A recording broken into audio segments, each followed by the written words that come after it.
भजन संहिता 14 अध्याय का पहले वचन पढ़ेंगे। भजन संहिता 14 अध्याय पहला वचन।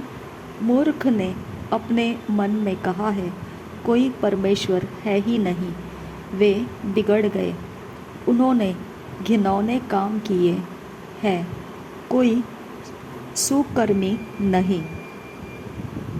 और एक बार पढ़ेंगे। मूर्ख ने अपने मन में कहा है, कोई परमेश्वर है ही नहीं। वे बिगड़ गए, उन्होंने घिनौने काम किए हैं, कोई सुकर्मी नहीं। और एक बार हम पढ़ेंगे इस वचन को, क्योंकि मैंने ये वचन पढ़ने के बाद थोड़े समय प्रार्थना किया और फिर मैंने दोबारा अब आपको और एक बार मैं ये वचन की तरफ लेकर जा रही हूँ। जब मैं प्रार्थना कर रही थी तब मैंने म्यूट किया था रिकॉर्ड को, थोड़ा समय के लिए पॉज किया था। अब मैं दोबारा वचन की तरफ आ रही हूँ। मूर्ख ने अपने मन में कहा है, कोई परमेश्वर है ही नहीं। मूर्ख ने अपने मन में कहा है, कोई परमेश्वर है ही नहीं। एक्चुअली आप अगर देखेंगे ना तो जादू टोना करने वाले मूर्ख नहीं हैं। ओके, वो जानते हैं परमेश्वर है, ठीक है। इसके लिए कभी भी ये मत सोचो कि मूर्ख कौन है जो जादू टोना करते हैं, ये सब गंदे काम करते हैं, वो लोग मूर्ख हैं। नहीं, वो मूर्ख नहीं है। मूर्ख कौन है? मूर्ख वो लोग हैं जो लोग बोलते हैं कि परमेश्वर है ही नहीं। अब परमेश्वर है ही नहीं, अगर हमारे अंदर ऐसा सोच है आज के टाइमिंग में, तो हम मूर्ख हैं।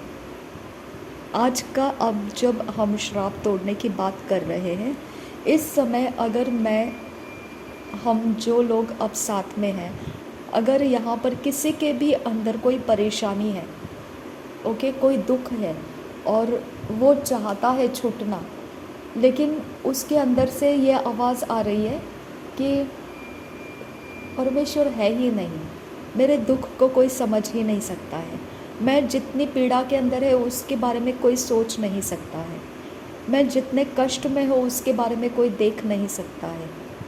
ओके, तो वो मूर्ख है।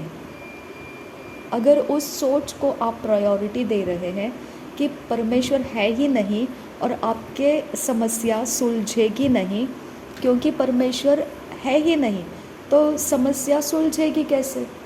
सुलझने के लिए तो कोई चाहिए, लेकिन वो जो सुलझाने वाला है वो परमेश्वर है ही नहीं, यहाँ पर नहीं है, बिल्कुल है ही नहीं यहाँ पर।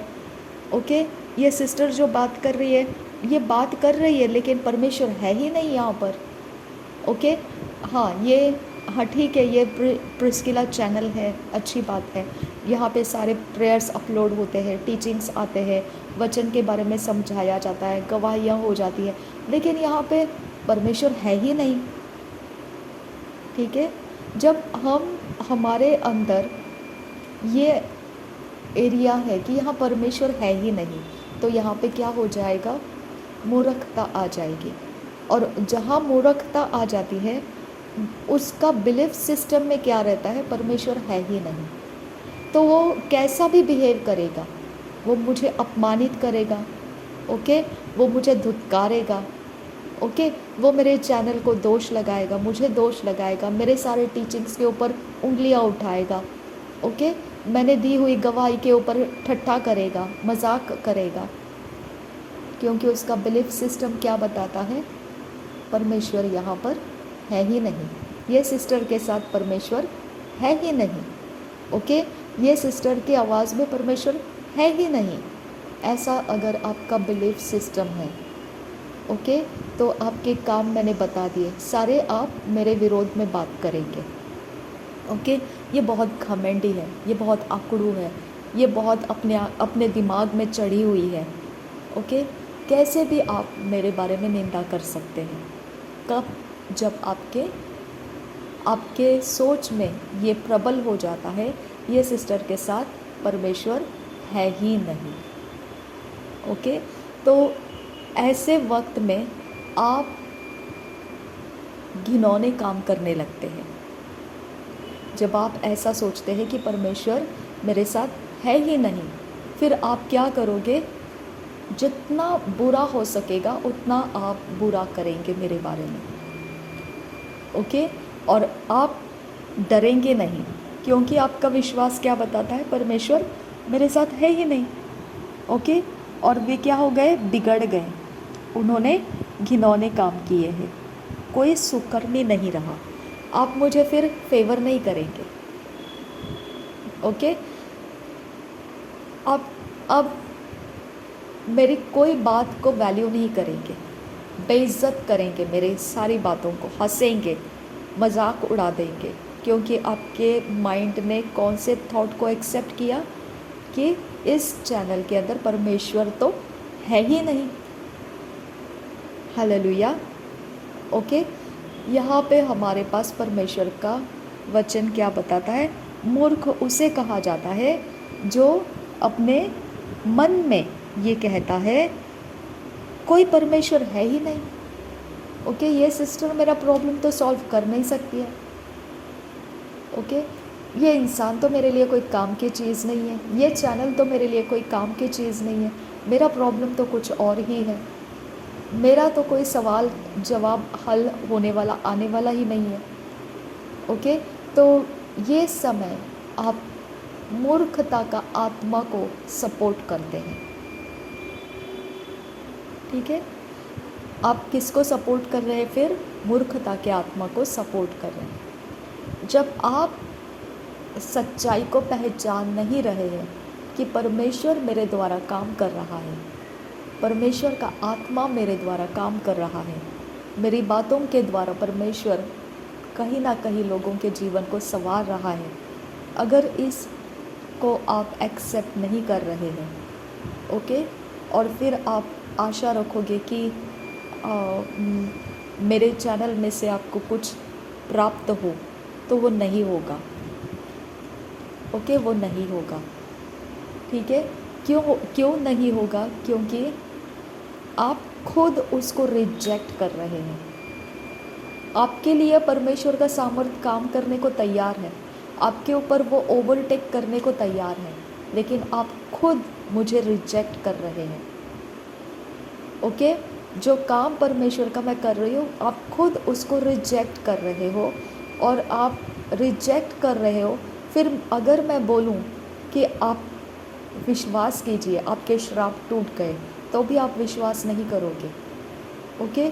और फिर बाद में कुछ अटैक आएगा, फिर आप बोलोगे देखा मैंने बोला था ना, वो सिस्टर के पास परमेश्वर है ही नहीं, ओके।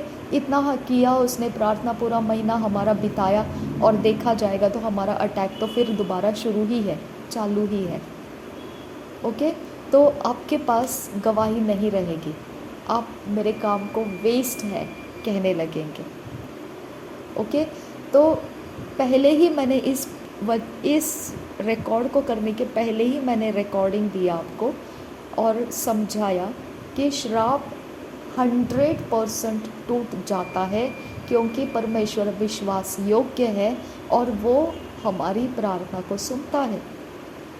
100% श्राप हमारे ऊपर से ख़त्म हो गया है, लेकिन जादू टोना करने वाले लोग जो रहते हैं वो ज़्यादती करते हैं, जबरन करते हैं, वो रिबेलियस होते हैं, ढीठ होते हैं, और वो जानबूझकर अटैक करते हैं, क्योंकि उनको उनका फ़ायदा होता है उससे, ओके। इसकी वजह से हम लोगों को ये डाउट होने लगता है कि श्राप तो चला गया है, फिर ये अटैक कहाँ से आने लगा, ओके।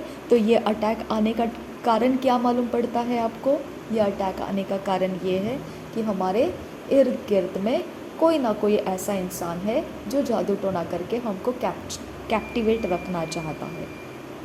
श्राप ख़त्म हो गया तो भी वो आपका पीछा कर सकता है, जायज़ है, जब तक आप उसको फटकारेंगे नहीं।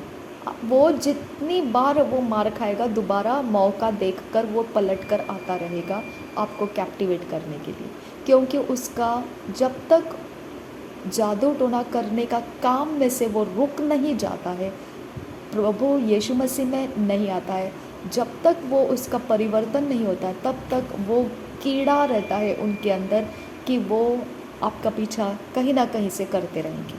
मौका ढूंढते रहेंगे। फिर आपको कंफ्यूज हो जाएगा कि श्राप तो टूट गया, फिर ये क्यों हो रहा है मेरे साथ। ओके, तो आपको क्या ध्यान रखना है, आपने ये 1 महीने के वक्त में तो आपका श्राप 100% ख़त्म ही ख़त्म है, 100% ख़त्म है।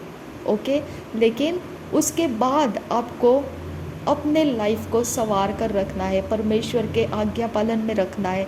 ऐसे कोई चीज़ें नहीं करना है हैबिट्स के द्वारा या पीढ़ियों के परंपराओं के द्वारा, ऐसा कोई चीज़ अपने अंदर नहीं करना है जिसके द्वारा इवल पावर्स इनवाइट होते हैं। ओके, और अभिषेक में रहना पड़ेगा आपको, और इसके बावजूद भी अटैक आते हैं, फिर आपको वॉरफेयर प्रेयर्स करना है, यीशु के लहू को छिड़काव करना है, परमेश्वर के आत्मा के साथ चलना है, वचन के ऊपर चलना है और विश्वास के साथ चलना है। ये अटैक करने वाले अटैक कर सकते हैं। यीशु मसीह को अटैक करके मुर्दा बना के गाड़ के कब्र में डाल के ख़त्म कर दिया था, अटैक पूरा। ओके, लेकिन उसके बाद क्या किया, यीशु मसीह 3 दिन के बाद जैसा लिखा हुआ था उसके बारे में वैसा उसका हो गया। तो हमारे लिए भी लिखा हुआ है परमेश्वर ने, वो फिर से जीवित हो गया है ना। तो हमारे लिए जो परमेश्वर ने ब्लेसिंग्स दिए हैं, आशीष दिए हैं, धर्मियों की आशीषें जो हम पर रखी हुई है वो पूरी होकर ही रहेगी। शैतान जितना नाचना है उतना नाचे, जितना दौड़ना है दौड़े। ओके, जो परमेश्वर ने धर्मियों के लिए लिखी हुई बातें हैं वो पूरी हुए बगैर रहेगी नहीं, वो होगा ही होगा। लेकिन अटैक्स उसके साथ साथ जो करते हैं उसको हमने सिर्फ एक तो डिफेंड कर सकते हैं या फिर ऑफेंड करना पड़ेगा उनको। ये वॉरफेयर में होता रहता है, ये लाइफ लॉन्ग होता रहता है। ओके, सिर्फ जब बुढ़ापा आता है जहाँ पर मनुष्य की शक्ति ढीली पड़ने लगती है तब परमेश्वर के जन हमारे लिए बिचवाई करते हैं और हमको फाइट नहीं करना पड़ता है, हमारे लिए परमेश्वर के जन फाइट करते हैं। ओके, तो बुढ़ापे के वक्त में दाऊद के लिए, मूसा के लिए, उनके ओल्ड एज के टाइमिंग में उनके साथ उनकी सेवा करने वाले उनके जन थे। ओके, उनके इसके कारण वो पूरी उम्र को पूरा देख पाए। जैसे मनुष्य बूढ़ा होता जाता है उसके बाद का हमको डिपेंडेंसी हो जाता है कि कोई दूसरा इंसान हमारे लिए अभी प्रेयर करे और हमको इविल पावर से बचाए रखे। मेरे मम्मी के लिए मैं बिचवाई करके उसको संभाल रही थी। ओके, लेकिन वो खुद में इतनी स्ट्रॉन्ग थी कि उसको, सच कहूँ तो मेरी भी ज़रूरत नहीं है, इतनी पक्की विश्वास में थी। मैं डगमगा जाऊँगी लेकिन वो नहीं डगमगाती थी। मेरा भाई भी पक्का मजबूत था कि प्रभु यीशु सच्चा है। मेरे पापा पक्के मजबूत थे। तो मैं तो सिर्फ नाम के लिए बोलती हूँ कि मैंने उनके लिए प्रार्थना की है, लेकिन सच में देखा जाएगा तो उनके ही अंदर से प्रभु यीशु मसीह मजबूत ही पकड़ा हुआ था और फिर भी उनको फाइट लगी रही। ओके, तो वो फाइट लगी रही और वो फाइट के साथ साथ सामर्थ्य जैसा ऊंचा नीचा होता रहा, उनको अपना सफ़र ख़त्म होना पड़ा। ठीक है, तो आपको ये गारंटी नहीं दे सकते कि जादू टोना करने वाले लोग आपको अटैक नहीं करेंगे, ये नहीं बोल सकते। जब तक पृथ्वी है तब तक ये सारी चीज़ें हमको समझ में आना चाहिए कि हमको उसके साथ फाइट करना आना है। हमको अपने आप को उनके सामने रख कर जीना आना पड़ेगा। ओके, तो इसके लिए आपको सीखना पड़ेगा, इसको सिखाना पड़ता है। ओके, वचन बताता है कि तू अपने बच्चों को, अपने पोतों को, अपने पीढ़ी को जो मैंने तुझे सिखाया वो सिखा। और वैसे ही यीशु मसीह भी बोलता है कि जो मैंने तुमको सिखाया वो जाकर सिखाओ, है ना। तो आपको सिखाओ बोला है, सिखा रहे हैं हम, आपने सीखना है और वैसे ही आपने अपने लाइफ को संभालना है आगे के लाइफ में। ओके, तो डाउट नहीं करना है कि पता नहीं ये मेरा श्राप टूटेगा या नहीं, पता नहीं ये प्रार्थना पूरी होगी या नहीं, पता नहीं इससे सच में असर आता है क्या नहीं। मूर्ख हो जाओगे अगर ऐसे करोगे तो। ओके, और फालतू के आप जो परमेश्वर के काम आपके लाइफ में हो सकते थे वो होगा नहीं फिर, क्योंकि आप खुद ही उसको रिजेक्ट कर रहे हैं। काम होने के लिए तैयार है लेकिन आप खुद उसको अलग अलग प्रकार से निंदा करके, बातें करके रिजेक्शन दिखा रहे हैं। तो वो अफेक्ट नहीं दिखेगा फिर आपके लाइफ के ऊपर। होगा भी तो आप एक्सेप्ट नहीं करोगे, समझा? तो पहले अपने माइंड को क्लियर करो कि आप सच में परमेश्वर यहाँ पर है और परमेश्वर काम कर रहा है। आमीन। प्रभु यीशु मसीह हम सबके साथ बना रहे। आमीन, आमीन, आमीन।